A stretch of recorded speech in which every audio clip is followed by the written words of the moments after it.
नमस्कार। GS paper 2 international relations में हम अक्सर बदलते हुए न्यू वर्ल्ड ऑर्डर की बात करते हैं। तो आज का हमारा ये जो विश्लेषण है, ये इसी बदलाव की एक बहुत ही महत्वपूर्ण केस स्टडी है।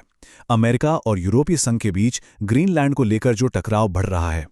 देखिए, ये घटना सिर्फ एक डिप्लोमैटिक इशू नहीं है, बल्कि ये इस बात को दर्शाती है कि कैसे पारंपरिक सहयोगी यानी ट्रेडिशनल एलाइज भी अब पावर पॉलिटिक्स के एक नए दौर में प्रवेश कर रहे हैं।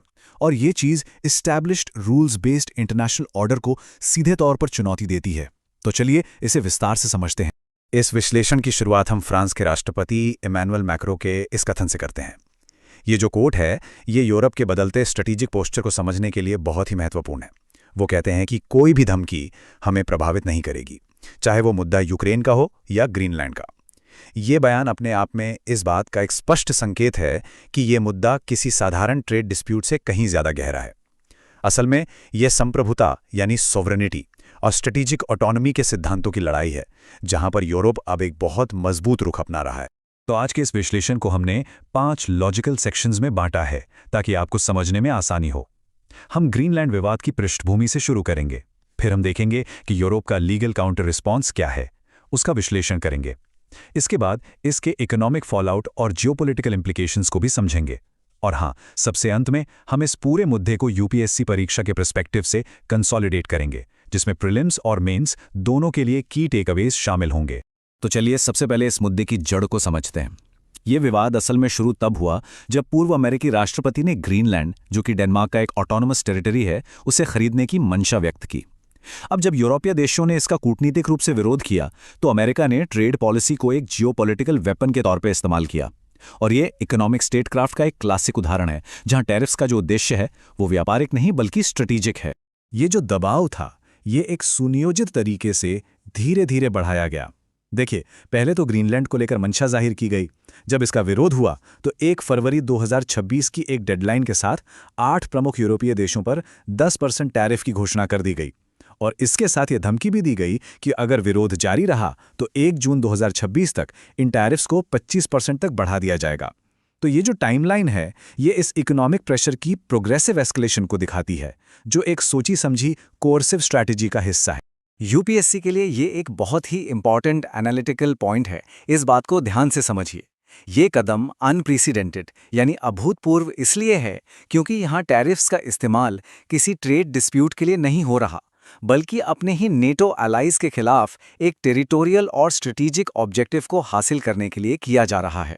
इसने ट्रेड पॉलिसी, नेशनल सिक्योरिटी और सोवरेनिटी के बीच की जो रेखाएं थीं, उनको बिल्कुल धुंधला कर दिया है। अंतर्राष्ट्रीय संबंधों में ये एक बहुत ही खतरनाक प्रेसिडेंट सेट करता है, जिसे हम जियो इकोनॉमिक्स का एक नेगेटिव मैनिफेस्टेशन भी कह सकते हैं। तो अमेरिका के इस कदम के जवाब में यूरोप ने क्या किया? अब हम यूरोप के जवाबी कदम का विश्लेषण करेंगे। अमेरिका के इस इकोनॉमिक प्रेशर के विरुद्ध यूरोपियन यूनियन ने एक बहुत ही शक्तिशाली लीगल मैकेनिज्म को सक्रिय करने का फैसला लिया है। इस मैकेनिज्म को एंटी कोअर्जन इंस्ट्रूमेंट यानी एसीआई के नाम से जाना जाता है। अच्छा, एसीआई को समझने से पहले इकोनॉमिक कवर्जन यानी आर्थिक जबरदस्ती की इस अवधारणा को समझना जरूरी है।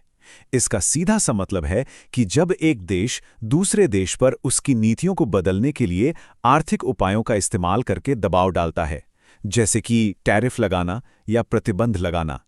इंटरव्यू में ये एक फॉलोअप क्वेश्चन बन सकता है कि इकोनॉमिक कवर्जन और एक नॉर्मल ट्रेड डिस्प्यूट में क्या फर्क है। अब जो बात इस पूरी स्थिति को जियोपॉलिटिकली और भी ज्यादा जटिल बना देती है, वो है एसीआई के इस्तेमाल का कॉन्टेक्स्ट। देखिए, इस इंस्ट्रूमेंट को 2023 में बनाया गया था और मकसद था चीन और रूस जैसे स्ट्रेटेजिक राइवल्स के इकोनॉमिक प्रेशर से निपटना। लेकिन ये एक बहुत बड़ी विडंबना है कि इसका पहला संभावित उपयोग यूरोप के सबसे पुराने और सबसे महत्वपूर्ण सहयोगी अमेरिका के खिलाफ हो रहा है। और इसीलिए इस कदम को legally possible but politically explosive माना जा रहा है। ये जो एसीआई है, ये यूरोपियन यूनियन को जवाबी कार्रवाई के लिए एक बहुत ही व्यापक टूलकिट देता है। इसमें सिर्फ रिटेलिएटरी टैरिफ्स ही नहीं है, बल्कि अमेरिकी कंपनियों को पब्लिक प्रोक्योरमेंट यानी सरकारी खरीद से बाहर करना, इन्वेस्टमेंट को प्रतिबंधित करना, टेक्नोलॉजी और फाइनेंशियल सर्विसेज तक उनकी पहुंच को सीमित करना और यहाँ तक कि इंटेलेक्चुअल प्रॉपर्टी राइट्स को सस्पेंड करना भी शामिल है। तो ये दिखाता है कि यूरोप की जो जवाबी कार्रवाई है, वो सिमेट्रिक होने के बजाय मल्टी डायमेंशनल और एस्केलेटरी हो सकती है। तो अब सवाल ये उठता है कि अगर ये टकराव और बढ़ता है तो इसके संभावित आर्थिक परिणाम क्या होंगे। अगर ये विवाद एस्केलेट होता है तो ये एक full blown transatlantic trade war में बदल सकता है, जिसके सिस्टमिक रेपरकशंस पूरी की पूरी वैश्विक अर्थव्यवस्था पर होंगे। यूरोप के जवाबी कार्रवाई का जो पैमाना है वो बहुत महत्वपूर्ण है। ईयू ने लगभग $108 बिलियन मूल्य के अमेरिकी सामानों पर रिटेलिएटरी टैरिफ्स की एक सूची तैयार की है। अब इस आंकड़े को सिर्फ एक नंबर की तरह मत देखिए। ये आंकड़ा इस बात का संकेत है कि यूरोप इसे एक गंभीर स्ट्रैटेजिक चैलेंज के रूप में देख रहा है, न कि एक मामूली ट्रेड फ्रिक्शन के रूप में। और ये जो जवाबी कार्रवाई है ये रैंडम नहीं है, बल्कि बहुत ही स्ट्रेटेजिकली टारगेटेड है। ईयू अमेरिका के पॉलिटिकली सेंसिटिव सेक्टर्स को निशाना बना रहा है, जैसे कि कृषि, ऑटोमोबाइल और डिजिटल सेवाएं। इसका असली उद्देश्य है डोमेस्टिक पॉलिटिकल कंस्टिट्यूएंसीज पर दबाव डालकर अमेरिकी सरकार की पॉलिसी को प्रभावित करना। जाहिर है, इसके व्यापक प्रभाव वैश्विक आर्थिक स्थिरता के लिए एक बहुत बड़ा जोखिम है। आपको ये समझना होगा कि अमेरिका और यूरोप के बीच का जो वार्षिक व्यापार है वो $1 ट्रिलियन से भी ज्यादा का है। तो इस वाइटल इकोनॉमिक कॉरिडोर में कोई भी बड़ी बाधा ग्लोबल सप्लाई चेन्स को डिस्टर्ब करेगी, इन्फ्लेशनरी प्रेशर्स को बढ़ाएगी, ग्लोबल ग्रोथ को धीमा करेगी और फाइनेंशियल मार्केट्स में वॉलेटिलिटी पैदा करेगी। अब हम इस विश्लेषण के सबसे महत्वपूर्ण हिस्से पर आते हैं, जो जीएस पेपर 2 मेंस के लिए अत्यंत आवश्यक है। वो है इस घटना के भू राजनीतिक और वैश्विक व्यवस्था पर पड़ने वाले प्रभाव। ये सिर्फ एक आर्थिक लड़ाई नहीं है, ये वैश्विक शक्ति संतुलन में एक बहुत बड़े बदलाव का संकेत है। इस घटना का सबसे गहरा असर ट्रांस अटलांटिक अलायंस की प्रकृति पर पड़ रहा है। दूसरे विश्व युद्ध के बाद से ये जो संबंध था, ये साझा मूल्यों और सहयोग पर आधारित था। लेकिन अब हम इसमें एक फंडामेंटल शिफ्ट देख रहे हैं, जो कोऑपरेशन बेस्ड मॉडल से कोअर्जन बेस्ड ट्रांजैक्शनल पॉलिटिक्स की ओर बढ़ रहा है।